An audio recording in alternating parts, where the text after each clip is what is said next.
നമ്മളിപ്പോൾ ഉള്ളത് തമിഴ്നാട്ടിലെ കമ്പത്തിനടുത്തുള്ള ഗൂഡല്ലൂർ എന്ന് പറയുന്ന സ്ഥലത്താണ് കേട്ടോ. ഇവിടെ ഈ സ്ഥലം ഏറ്റവും ഫേമസ് എന്ന് പറയുന്നത് ഇവിടെ ഇഷ്ടംപോലെ ഗ്രേപ്പ് ഫാമുകളുണ്ട്, അതായത് മുന്തിരിത്തോട്ടങ്ങളാണ് കേട്ടോ. എൻ്റെ ബാക്കിയുടെ നിന്ന് കാണുന്നുണ്ടോ, ഇത് ഫുള്ള് മുന്തിരിത്തോട്ടമാണ് കാണുന്നത്. ഇവിടെ നമുക്ക് രണ്ട് ഫേമസ് മുന്തിരിത്തോട്ടങ്ങളാണുള്ളത്, ഒന്ന് ജെനീസും ഒന്ന് MSRഉം. ഈ കാണുന്നതാണ് കേട്ടോ ജെനീസ് മുന്തിരിത്തോട്ടം, അതിൻ്റെ ഔട്ട്ലെറ്റും ഫാമും ആണ് അതിൻ്റെ ബാക്കിൽ കാണുന്നത്. ഈ കാണുന്നതാണ് MSR മുന്തിരിത്തോട്ടം കേട്ടോ. അതിൻ്റെ ബാക്കിലായിട്ട് കാണുന്ന തോട്ടവും ഇത് എന്താ അവരുടെ ഔട്ട്ലെറ്റുമാണ്. അപ്പോൾ നമ്മളിന്ന് പോകുന്നത് ജെനീസിലോട്ടല്ല കേട്ടോ, നമ്മൾ MSR മുന്തിരിത്തോട്ടത്തിലോട്ടാണ് പോകുന്നത്. നമ്മുടെ മുന്തിരിത്തോട്ടം ടോയ്ലറ്റ് ഉണ്ട്, ഫ്രീ വിസിറ്റാണ് കേട്ടോ നമ്മുടെ എൻട്രി. നമ്മളെങ്ങനെ മുന്തിരിത്തോട്ടത്തേക്ക് പോയിക്കൊണ്ടിരിക്കുകയാണ് കേട്ടോ.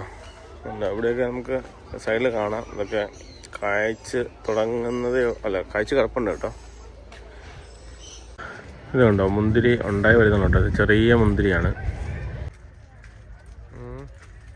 കാണുന്നത് വർഷങ്ങളായ ചെടിയാണ് കേട്ടോ. കണ്ടോ ഇതിൻ്റെ വണ്ണം കണ്ടോ, നല്ല വർഷം പഴക്കമുള്ളതാണ്.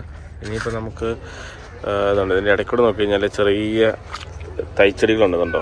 ഇതെല്ലാം കണ്ടോ തൈച്ചെടികളാണ്, ചെറിയ വണ്ണമുള്ളൂ. ഇതിൻ്റെയൊക്കെ തൈച്ചെടികളാണ് കണ്ടോ. ഈ ലൈനിലുണ്ട് ഇത് ഫുള്ള് വണ്ണമുള്ളത്, ഇതെല്ലാം വർഷങ്ങൾ പഴക്കമുള്ള ചെടികളാണ് കേട്ടോ. എവിടെയൊക്കെ ഇങ്ങനെ മുന്തിരി തന്നെ പഴുത്ത് കിടക്കുന്നതാണ് കേട്ടോ. അതിലാണ് പഴുത്ത മുന്തിരിങ്ങകളാണ് കണ്ടോ. ഇവിടെ ഇഷ്ടംപോലെ ആൾക്കാർ നിൽപ്പുണ്ട്.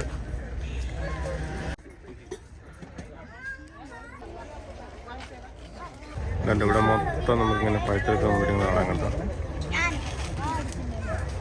നമ്മൾ നേരത്തെ കണ്ടതല്ല, നേരത്തെ വരുന്ന വഴിക്കല്ല നമുക്ക് ചെറിയ മുന്തിരിങ്ങനെ കാണാൻ പറ്റുന്നത്. ഇവിടെ എല്ലാം പഴുത്ത മുന്തിരിങ്ങയാണ്. ഈ മുന്തിരിക്കിഴങ്ങ് സൂക്ഷിച്ച് നോക്കി കഴിഞ്ഞാൽ ഇവർ കീടനാശിനി മുക്കി നമുക്ക് കാണാൻ പറ്റും കേട്ടോ. ഈച്ചൊന്നും കുത്തരിക്കാൻ വേണ്ടി കീടനാശിനി മുക്കി വെക്കുന്നുണ്ട്. ഈ കാണുന്നത് കണ്ടോ, ഇത് വെളുത്ത് പാണ്ട് പോലെ ഇരിക്കുന്നുണ്ടോ. ഈ പാണ്ട് ഇരിക്കുന്നെല്ലാം കീടനാശിനി കേട്ടോ.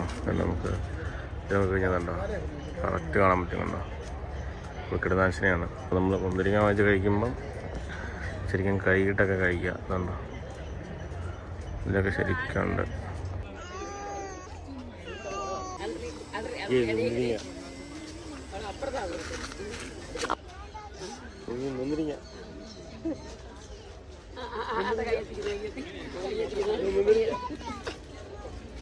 നമുക്ക് ഇവിടെ തന്നെ മുന്തിരിയുടെ തൈകളും അതുപോലെ വൈനും ഒക്കെ വാങ്ങിക്കാൻ വേണ്ടി കിട്ടും. അപ്പോൾ നമ്മൾ എന്തായാലും ഇവിടെ നിന്ന് പോവുകയാണ്. നമുക്ക് അടുത്തൊരു വീഡിയോയിൽ കണ്ടുമുട്ടാം.